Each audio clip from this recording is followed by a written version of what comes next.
started, get it out of here at a reasonable time, which is rare for a boxing night, but we love that on a Saturday. Happy Easter, everyone, by the way. We don't have enough mics, so we're probably going to take a mic and walk around if we can. If not, try to speak up to the room. I'm going to come to Ben Shalom first, as most of the questions I'm sure will be for Ben Whittaker and Andy Lee. Ben Shalom, first and foremost. Big night. Just for everyone that was involved in tonight, there were a lot of fighters that you've been with for a while involved tonight in big, important fights for the maturity of their career. Just sum up the night for us. Yeah, it was a great night. To be honest, it was just great to be in Birmingham for such a big card. I think tonight, Easter Sunday, was always going to be something special, and it delivered. Great to see Tyler Denny back, which was special.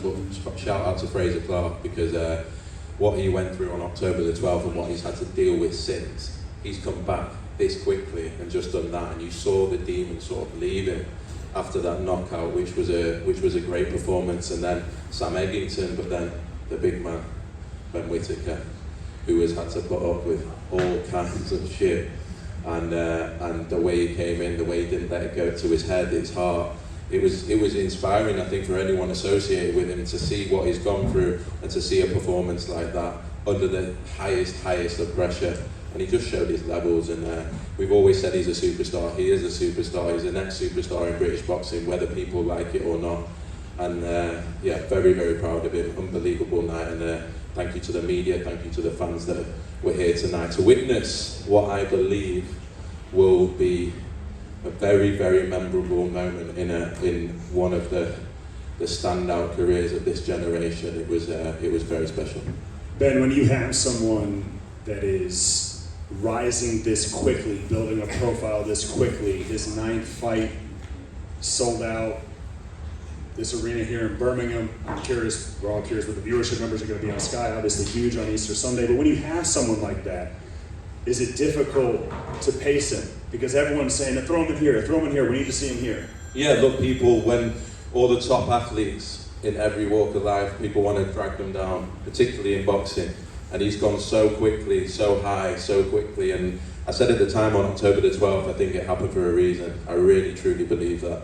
And looking back now, we can see that it did. It meant Ben looked in himself, it meant him realised what's important. You know, not many athletes have to deal with a huge amount of fame so quickly, and all the attention and everything, and people in his ear and everything like that you have to deal with. And he dealt with it. And October the 12th, as I say, it happened for a reason. He's put it right, and he'll remember what he put right for the rest of his career, and it's going to stand him in very good stead. Save Ben Whittaker for last. So Andy Lee, I'm going to come to you. Andy, whenever a boxer goes to a new trainer, it can be hit or miss. Tonight it was obviously a huge hit. Talk to me about the last few months of preparation. So much noise, so much attention, so much everything surrounding this, but you guys were able to internalize it and execute tonight. Just walk me through what you were trying to accomplish with Ben in there. Ben just reminded me there, one of the first things I said to him when he came to Dublin was, I said, I'm not going to have to do too much with you, and I'm going to look like the trainer of the year. And it was only just about putting some structure in place and some guidance in boxing, that's all. Then as the head coach, you have to steer the ship and be the captain of the ship and delegate, different things and make a protect the fighter from different things, outside elements. And that's as much as the job as doing the pads, doing the corner work and things like that. So, you can take the horse to water, but you can't make him drink. So the fighter does all the work. He was the one that had to put up with whatever he went through, all that he went through the last how many months. And I know that dark place because I went through a similar thing after my first loss. That was the reason I reached out to him, because I could see a talent there that was going to go to waste. Not go to waste, but maybe not be realised if you didn't get that guidance. So, he's a fantastic, first of all, a fantastic human and person, and very generous. Does a lot for people that nobody knows about. And as a fighter, there's no limit, and there's no ceiling to how far this guy can go. He's got all the talent in the world, and he's beginning to put it all together now.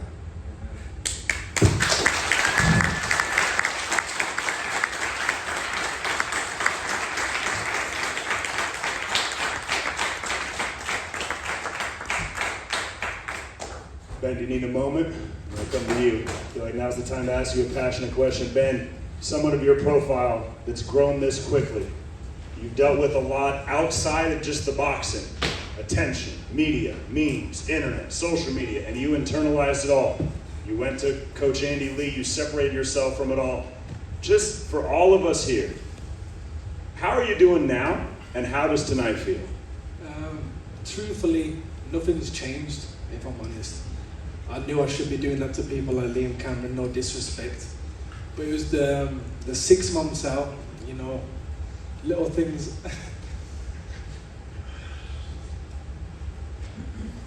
It's all right, mate.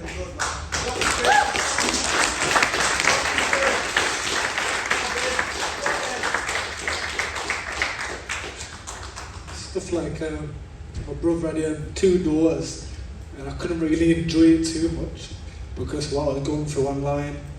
And it didn't really bother me, but it was like even close friends, people that are classed as family, left me. They had a lot to say about me. But it was a great time to really just go back to the old Ben Whittaker, you know. Before the Olympics, I locked in, I trained hard, and I dedicated to the sport. My life was moving, 100 miles an hour. Like I said, I come from a humble household where not a lot of stuff really was given to us. So to be in the position of everything coming at me at free will, it was amazing, it was good. But that 6 months out really humbled me, got me closer to God. And the people around me, the small people I had around me was just what I needed. I went to the gym daily, took away the cameras, took away the social media, and just got back to the old Ben. I want to thank my church as well, Living Hope, because I went through that door very quiet, you know, just kept myself to myself, and they just brought something out of me. They brought the old Ben out, and it's an amazing feeling. And then I got a text from Andy Lee. Like I said, a lot of people, they were laughing and smiling behind my back, but he came to me honest and said, come to Ireland, and I truly believe we can get the old Ben Whittaker back. I went out there, we spoke honest to each other, we trained hard, and after a couple of days he went, you're going to knock him out. And I went, oh, shut up Andy, like, trust me, you will. And I just believed in him, he believed in me, and I went out there and did what I was supposed to do in Saudi. I was supposed to do that, so it's not really nothing too big to me.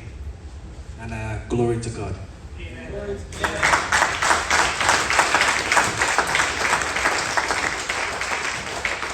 Alrighty, you guys have heard me talk enough. We're going to open it up for questions. Yeah, we got Mike, we got Andrew over there in the gray.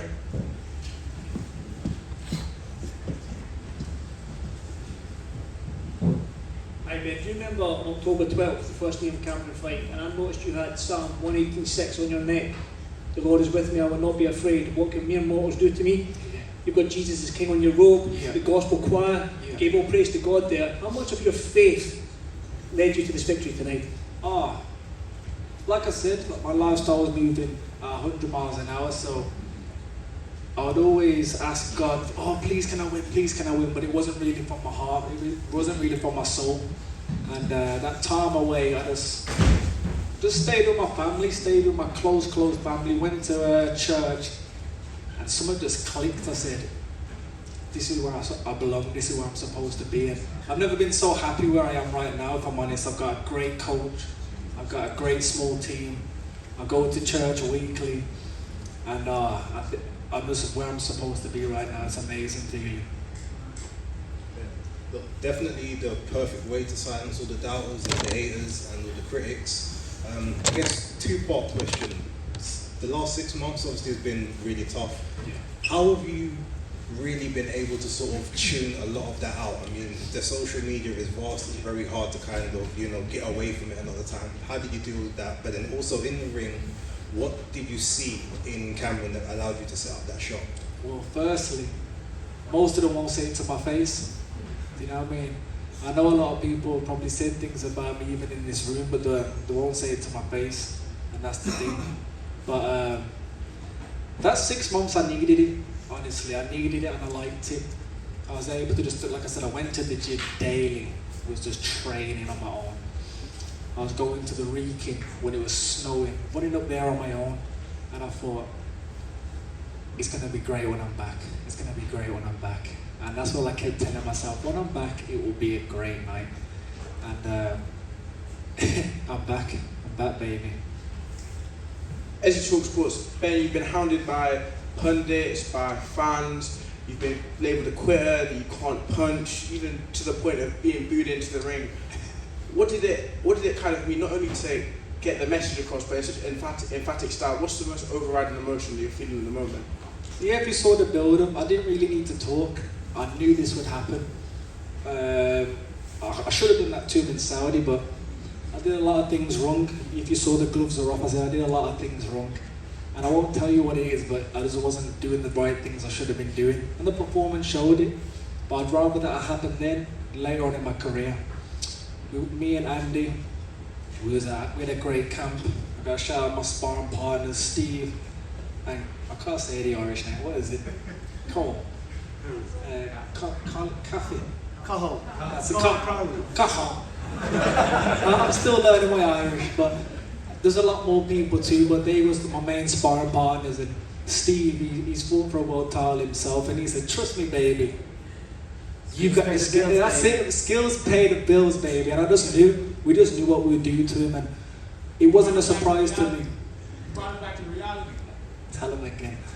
But it wasn't a surprise to me. What I would do is just the raw emotion after. I was like, come on, I'm gonna go and eat 5 guys now, and that was it. But the shot was a peach. Gunman boxing, some people were saying that it was a premature stoppage, but to me it looks like his eyes were rolling like a Las Vegas slot machine in there. How did you feel about that? Did you feel it was a little bit premature, the stoppage? I just think a fighter knows when he was in front of me, I was hurting him. I was hitting him in the right spots, and if the ref didn't jump in, I was gonna keep hitting him till he dropped. His legs went, his knees buckled, and at the end of the day, we speak to each other. We hugged. I said, firstly, I'm happy for what's happened in his career because he's been able to change his life. But he said, I've never been hit like that. It's a fair play, and I said, thank you very much. But I knew it would happen, and that was it. Bless up. Thank you. Andy, just one from me. Yeah. In terms of reaching out to Ben and how things have gone this camp, when did you reach out to him and when did you feel like you built that trust? Fairly soon, not long after the fight. So I knew all that was going to come his way and how people were talking about it. And I knew that it wasn't. The fight wasn't a fair reflection of him as a fighter. And with a little bit of, as I said, with a little bit of guidance, he did what he did tonight, and he was going to do a lot more. So he's like he said himself. I think what happened in October had to happen for him to get to where he is today, and he's got put in place a great team of people, all that's around him. And he's going to go from strength to strength. It's only going to go from strength to strength. Yeah, Ben, when you see the emotion that Ben's shown up there tonight, how much does it sort of inspire you as a promoter to give Ben the opportunities that will take him up onto that world stage? Yeah, no, I think, as I said, on October the 12th, it was probably the worst night of my career. If you think about it, I had Fraser Clark in hospital, I had Ben Whittaker in hospital, I even had Eubank Jr. in hospital. I was thinking, Jesus Christ, I thought that was the end. But anyway, we've been, it's been a hard 6 months for everyone. Fraser went through a lot, Ben went through a hell of a lot. And so to see them, forget being their promoter, forget business, forget anything, to see what they had to go through, and everyone can say online, and they sometimes don't treat them like human beings. It's almost like they're figures just from a different space, and they can say whatever they want, and it's disgusting, some of the stuff that's said. And to know that there's a human being in there as well, and fighting is the hardest job in the world at the best of times, so imagine having to do with it with that level of scrutiny, that level of attention, but it takes special people to be able to do that and come back. And when I saw Ben doing his usual ring walk, when I saw him doing his usual thing, it hadn't got to his head, it hadn't got to his heart, and that was the proudest thing, I think, for everyone as a friend, that he'd not let them win, and he came back and did that, and it's special to see, it really is.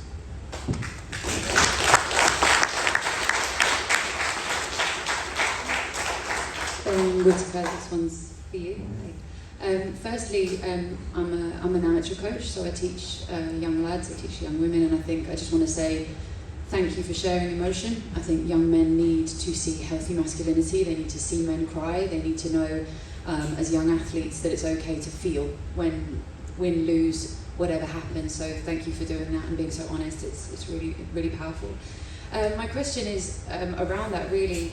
You know, you are a man of faith, so you believe that God is leading you down a path that is destined. Do you feel like everything that's happened has actually been exactly what was supposed to happen to make you feel very clear about the, you know, because I think sometimes when things go up, they can come down very fast. So has it helped you kind of re-steady the ship? You hit the nail on the head with that one. That's a very good one. Yeah, I think I've said it in the ring, I've said it backstage. I just think what happened inside, it needed to happen, and it was gonna happen. I put a couple of statuses up subliminally.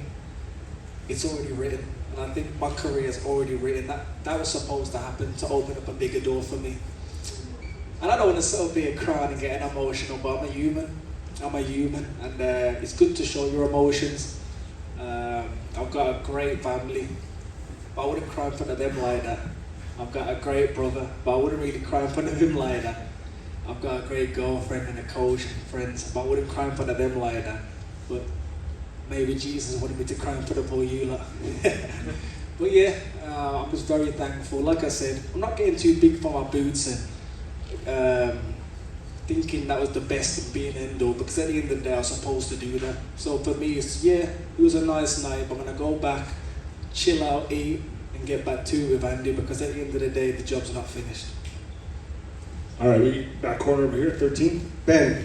Yes. Hey, I just want to, these guys, 13, very nice guys. The other day at the, was it the media? Yeah. They took me aside and said, can we pray for you? And I thought, you know what, they didn't need to do that. They took the time, they prayed for me. They actually asked how I was. And I won't forget that. I thank you, man. Thank you very much. Ben. First of all, I want to say I'm proud of you as a man before a boxer.